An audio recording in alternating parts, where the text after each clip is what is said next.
વિદ્યાર્થી મિત્રો, NR education YouTube ચેનલમાં આપનું હાર્દિક સ્વાગત છે। આજના વિડીયોમાં આપણે ધોરણ 10 વિષય ગુજરાતી બોર્ડ પરીક્ષા 2025 માટે મોસ્ટ આઈએમપી પ્રશ્નો જોવાના છીએ, જે તમારી બોર્ડની પરીક્ષા માટે ખૂબ જ ઉપયોગી થશે।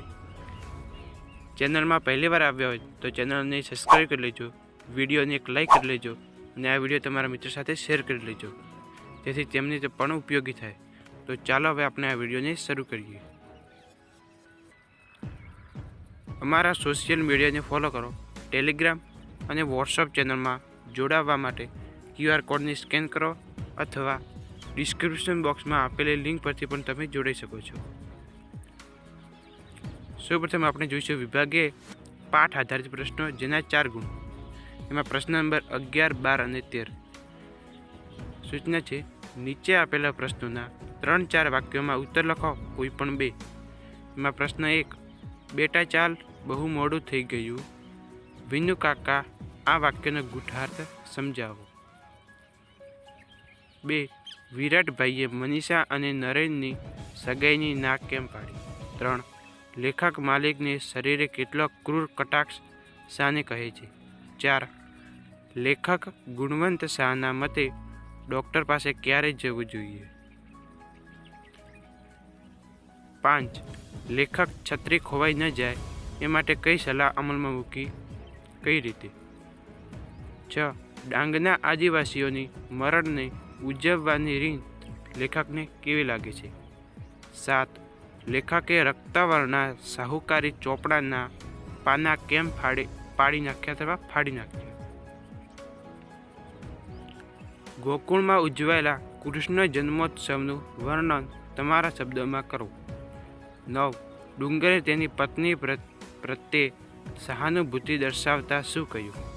10, બાવાના 2 બગડ્યા એમ કાળુ શા માટે કહે છે। 11, છાશ અને ઘીના દ્રષ્ટાંતથી શ્રીમદ રાજચંદ્રે છોકરાઓને શું સમજાવ્યું। 12, શ્રીમદની જીવદયા અને કરુણા કયા પ્રસંગમાંથી પ્રગટ થાય છે। 13, લેખક અને તેમની ટુકડીએ હિમનદી ઓળંગવા માટે શું કર્યું। 14, આંબા પટેલે વછેરીનું જતન કેવી રીતે કરવા માંડ્યું। 15, પૂરમાં ડૂબતા આંબા પટેલને કેવી રીતે જીવતદાન મળ્યું। વિભાગે પાઠ આધારિત પ્રશ્નો, જેના 6 ગુણ। એમાં પ્રશ્ન નંબર 14, 15 અને 16 નીચે આપેલા પ્રશ્નોના 10-12 વાક્યોમાં મુદ્દાસર ઉત્તર લખો, કોઈ પણ 2। પ્રશ્ન 1, રાતો ચોપડો ફાડી નાખવા પાછળ લેખકનું મનોમંથન કેવું હતું। 2, ચોપડાની ઇન્દ્રજાળ આત્મકથાને આધારે જીવલાનું પાત્રાલેખન કરો। 3, આરોગ્ય જાળવણી માટેના ગુણવંત શાહના વિચારો તમારા શબ્દોમાં લખો। 4, અમદાવાદ રાજકોટની મુસાફરી દરમિયાન ખોવાયેલી છત્રીની કથા છત્રી પાઠના આધારે લખો। 5, મનીષાનું પાત્રા ચિત્રણ ભૂલી ગયા પછી કૃતિના આધારે કરો। 6, રેસનો ઘોડો શીર્ષકની યથાર્થતા ચર્ચો। 7, રાજ્યોની મનોવ્યથા તમારા શબ્દોમાં આ લખો। 8, જગતના તાત એવા ધરતીપુત્રની કરુણ દશા નિહાળીને કાળુનું હૃદય શા માટે રવિ દ્રવી ઉઠ્યું। 9, નવજાત બાળકની કરુણતાને તમારા શબ્દોમાં આ લખો। 10, હિમાલયમાં એક સાહસ પાઠને આધારે હિમાલયની સાહસ યાત્રાનું વર્ણન કરો।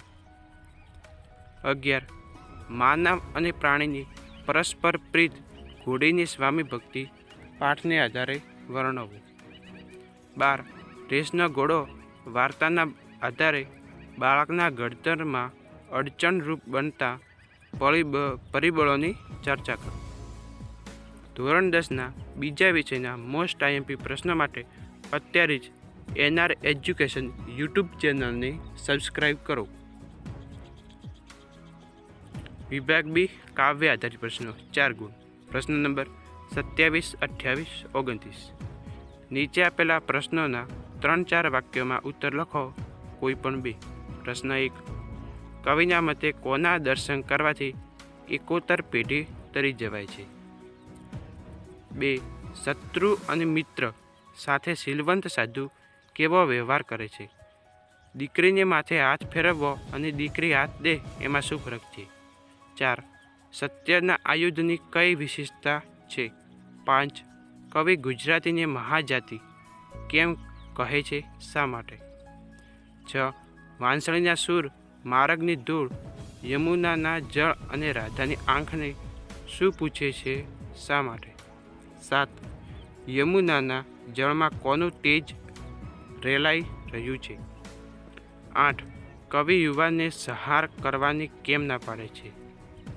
કવિના પગ આગળ જવા માંડ ઉપડે છે, સમજાવો. 10. કવિ આપણને શાંત રહેવાની શીખ શા માટે આપે છે? 11. શત્રુઓ ઉપર કવિને શું વિશ્વાસ છે? 12. કવિ ક્યાં સુધી મહુડીની છાયા તળે પડી રહેવા માગે છે? 13. ચાંદલિયો લોકગીતના આધારે રાત્રિનું વર્ણન કરો. 14. કાવ્ય નાયિકાએ ચાંદલિયો લોકગીતમાં નણદોઈને પોતાની વાડીમાંનો મોરલો કેમ કહે છે? 15. મુરલી ઠાકોરને આંગણું મોટું શા માટે લાગે છે? વિભાગ બી કાવ્ય આધારિત પ્રશ્નો 6 ગુણ. એમાં પ્રશ્ન નંબર 30, 31, 32. સૂચના છે, નીચે આપેલા પ્રશ્નોના 10-12 વાક્યોમાં મુદ્દાસર ઉત્તર લખો, કોઈ પણ 2. એમાં પ્રશ્ન નંબર 1. શિકારીની કાવ્યમાં કવિ પ્રકૃતિ જગત ને પ્રાણી જગતનું સૌહાર્દ કઈ રીતે રજૂ કરે છે? 2. માધવને મેળવવા માટેની સૂરની તીવ્ર ઉત્કંઠા તમારા શબ્દોમાં વર્ણવો. 3. હું એવો ગુજરાતી કાવ્યમાં કવિ પોતે ગુજરાતી હોવાનું ગૌરવ કયા કયા કારણોસર અનુભવે છે? 4. દીકરી ગઝલ દ્વારા પિતા તરીકે કવિએ દીકરી પ્રત્યેના મનોભાવો કઈ રીતે વ્યક્ત કર્યા છે? 5. નરસિંહ મહેતા વૈષ્ણવ વજનના કયા કયા લક્ષણો જણાવે છે તે તમારા શબ્દોમાં વર્ણવો. 6. શીલવંત સાધુ તમે કોને કહીશો તે શીલવંત સાધુને ભજનના આધારે જણાવો. 7. દિવસો જુદાઈના જાય છે ગઝલમાં ગનીનીની મનસ્થિતિ તમારા શબ્દોમાં વર્ણવો. 8. એક બપોરે કાવ્યનો મધ્યવર્તી વિચાર સ્પષ્ટ કરો. 9. શિકારીને કાવ્યનો ભાવાર્થ સમજાવો. 10. વતનથી વિદાય થતા કવિની ભ્રમણા જ તેમની વેદનાને કઈ રીતે ઘેરી બનાવે છે? 11. બોલીએ ના કાંઈ કાવ્યમાં કવિ માણસને શું જીવનબોધ આપે છે? ચાંદલિયો લોકગીતમાં આલેખાયેલા કુટુંબ જીવનના સંબંધોનું મધુર ચિત્ર આલેખો.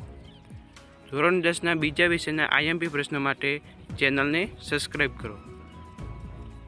ત્યાર પછી નિબંધ લેખન 8 ગુણ. એ પ્રશ્ન નંબર 56. આપેલા મુદ્દાને આધારે આશરે 250 શબ્દમાં નિબંધ લખો, ગમે તે એક. 1. ફરી બનવા ચાહું હું પ્રભુ બાળ નાનું. 2. કન્યા વિદાય એક કરુણ મંગલ પ્રસંગ. 3. ભાવિ વિશ્વયુદ્ધની ભયાનકતા. 4. માતૃપ્રેમ અથવા વાત્સલ્ય મૂર્તિમાં. 5. હું માનવી માનવ થવું તો ઘણું. 6. દીકરી ઘરની દીવડી. 7. મેં જોયેલી એક ભયાનક દુર્ઘટના. 8. મોબાઈલના લાભાલાભ. 9. મારો યાદગાર પ્રવાસ. 10. પ્રાર્થના જીવનનું પ્રેરક બળ. 11. એક બાળ અને એક ઝાડ. 12. પુરુષાર્થ એક જ પ્રારબ્ધ. Like, share and subscribe.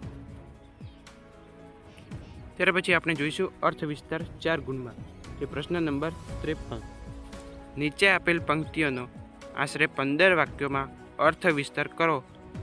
એમાં પહેલો અર્થ વિસ્તાર: મારા થકી જ મોલ એવો વાવને હું પદ આવ્યું, પણ બોલ્યા વિના જ વેણ બોલ્યા વાદળ વરસે વાવમાં. બીજો: ઊંચી નીચી ફર્યા કરે જીવનની ઘટમાળ, ભરતી તેની ઓટ છે ઓટ પછી જુવાળ. 3. અક્કલ ઉધારે ના મળે, હેતના હાટ વેચાય, રૂપ ઉછીનું ના મળે, પ્રીત પરાણે ન થાય. મનવા પર ઘર પહોંચીને દુઃખ ન કહીએ રોઈ, માન ગુમાવીએ આપણે વહેંચી ન લેતું કોઈ. 5. અંતરથી અંતર વધ્યા, થળ ઘટ્યા ભાઈ, દુનિયા બનતી સાંકડી, અરર એ જ નવાઈ. 6. જે જન પામે પૂર્ણતા, તે ન કદી ફૂલાય, પૂરો ઘટ છલકાય નહીં, અધૂરો ઘટ છલકાય. 7. સફળતા જિંદગીની હસ્તરેખામાં નથી હોતી, ચણાયેલી ઇમારત તેના નકશામાં નથી હોતી. 8. નિશાન ચૂક માપ નહીં, માપ નીચું નિશાન. 9. અમને નાખો જિંદગીની આગમાં, આગને પણ ફેરવીશું બાગમાં. 10. ઘટમાં ગોળા થનગને, આતમ વિજે પાંખ, અણદીઠેલી ભોમ પર યૌવન માંડે આંખ. 11. પૈસાને વળી પદવીનો વિશેષો વિશ્વાસ, રાવણ કેરી સિદ્ધિ પણ પળમાં પામી નાશ. 12. દેવળિયા દંડાય છે ચોર, મુઠ્ઠી જારના નહીં, લાખ ખાંડી લૂંટનારા મહેફિલે મંડાય છે. ત્યાર પછી અહેવાલ લેખન 4 ગુણ. પ્રશ્ન નંબર 54. નીચે આપેલા પ્રત્યેક એક વિષય પર આશરે 100 શબ્દોમાં અહેવાલ લખો. એમાં 1. તમારી શાળામાંથી નિવૃત્ત થતા શિક્ષકના વિદાય સમારંભનો અહેવાલ 100 શબ્દોમાં લખો. 2. તમારી શાળામાં પ્રજાસત્તાક દિને શૌર્ય ગીત સ્પર્ધાનું આયોજન થયું હતું. અહેવાલ આશરે 100 શબ્દોમાં લખો.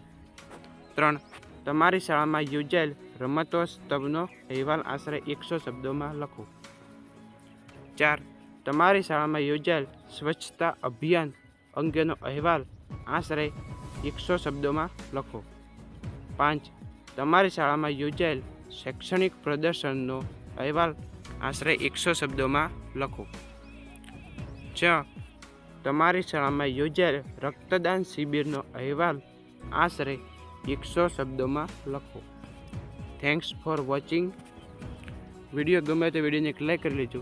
ચેનલમાં પહેલી વાર આવે તો ચેનલને સબસ્ક્રાઈબ કરી લેજો અને આ વિડીયો તમારા મિત્રો સાથે શેર કરી લેજો. અમારા સોશિયલ મીડિયાને ફોલો કરો. ટેલિગ્રામ અને વોટ્સઅપ ચેનલમાં જોડવા માટે QR કોડને સ્કેન કરો. તો મિત્રો, મળી આવે નવા વિડીયોમાં. ત્યાં સુધી જય હિન્દ, જય ભારત.